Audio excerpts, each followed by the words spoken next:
വീട്ടിൽ ഇങ്ങനെ ഇരുന്നപ്പോൾ എന്നാൽ പിന്നെ അമ്പലത്തിൽ പോകാമെന്ന് വിചാരിച്ചേ. എന്നാൽ പിന്നെ ഒട്ടും സമയം വൈകിക്കണ്ടെന്ന് വിചാരിച്ച് ഞാനും മോളും ചേട്ടനും കൂടി അമ്പലത്തിൽ പോയി. വൈകിട്ട് ഞങ്ങൾ ഇറങ്ങി കേട്ടോ. അപ്പോൾ ഞങ്ങൾ അമ്പലത്തിൽ ചെന്ന് ദീപാരാധന തുടങ്ങാറായതേ ഉള്ളായിരുന്നു. അങ്ങനെ അകത്ത് കയറി ദീപാരാധനയൊക്കെ കണ്ട് അപ്പോഴത്തേക്കും മഴ പെയ്തു. എന്നാൽ പുറത്തും വലം വെച്ചപ്പോഴത്തേക്ക് മഴ അപ്പോഴത്തേനും അങ്ങ് മാറിക്കിട്ടി. എന്തായാലും നമ്മൾ അമ്പലത്തിൽ വന്നതിന് ശേഷം മഴ പെയ്തത് അത് നല്ലൊരു കാര്യമായിപ്പോയി. നല്ലൊരു കാര്യമായിരുന്നു. കാരണം ആണെങ്കിൽ നമ്മൾ നനഞ്ഞല്ലേ വരാൻ പറ്റൂ. അങ്ങനെ മോളെന്താ വീഡിയോ എടുക്കുന്നത് കണ്ടപ്പോൾ നടത്തുന്നൊരു സ്റ്റൈലൊക്കെ അങ്ങ് മാറ്റി. അങ്ങനെ ഞങ്ങൾ മുരുകനെയും അയ്യപ്പൻ്റെയൊക്കെ അടുത്ത് വന്ന് പ്രാർത്ഥിച്ച് നേരെ കൃഷ്ണൻ്റെ അടുത്തോട്ട് പോയി. കൃഷ്ണൻ്റെ അടുത്തും പോയി എന്താ നല്ല മനസ്സിലേക്ക് പ്രാർത്ഥിച്ച് കണ്ണനോട് ഒരുപാട് കാര്യങ്ങൾ പറഞ്ഞ് നമ്മൾ സന്തോഷങ്ങളും സങ്കടങ്ങളും ഒക്കെ പങ്കുവെച്ചു. മഹാദേവൻ്റെ അടുത്ത് വരുമ്പോൾ തന്നെ നമ്മുടെ പകുതി വിഷമങ്ങളും ഒക്കെ മാറിക്കിട്ടും.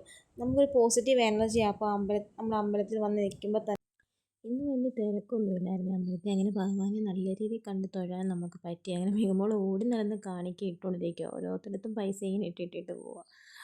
ഓരോ ഇട്ടും ഓരോ നാണയം, ഓരോരുത്തർ ചെല്ലുമ്പോൾ ഓരോ നാണയം വെച്ച് ചോദിക്കും. അങ്ങനെ എല്ലായിടത്തും ഇട്ടിട്ട് വരും. അപ്പം നമ്മൾ ഈ സൈഡിൽ കാണുന്നത് നമ്മുടെ പുതിയ കൊടിമരത്തിൻ്റെ ഇതാണ്. അത് എണ്ണത്തുണിയിൽ ഇങ്ങനെ ഇട്ടേക്കുക. അപ്പോൾ അങ്ങനെ അവിടെ എല്ലാം തൊഴുത് ഞങ്ങൾ ലാസ്റ്റ് ഞാൻ നന്ദിയുടെ ചെവിയിൽ വന്നിട്ട് എൻ്റെ ഒരു ഇത് ആഗ്രഹം പറഞ്ഞു. അപ്പം മികുമോൾക്ക് അത് കണ്ടപ്പോൾ അവൾക്കും അത് പറയണമെന്ന് എന്തൊക്കെയോ പറഞ്ഞു. എന്തുവാന്ന് ഞാൻ ചോദിച്ചില്ല. അവൾ പറഞ്ഞല്ലേ, അത് അവിടെ മനസ്സിലിരിക്കട്ടെ എന്ന് വിചാരിച്ച്. അങ്ങനെ ഞങ്ങൾ ഉടനെ തന്നെ വീട്ടിൽ പോകാതെ കുറച്ച് നേരം ആലിൻ്റെ ചുവട്ടിൽ ഇങ്ങനെ ഇരുന്നു. നല്ല രസമാണ് ആലിൻ്റെ ചുവട്ടിൽ ഇങ്ങനെ ഇരുന്ന് അമ്പലത്തിൻ്റെ നടയിൽ ഇങ്ങനെ ഇരിക്കാൻ. അത് നല്ലൊരു അന്തരീക്ഷമായിരുന്നു. അപ്പോൾ കണ്ടില്ലേ ആകാശമൊക്കെ എന്ത് ഭംഗിയായിട്ടിരിക്കുന്നു. അങ്ങനെ കുറേ നേരം ഞങ്ങൾ അവിടെ ഇരുന്നേ.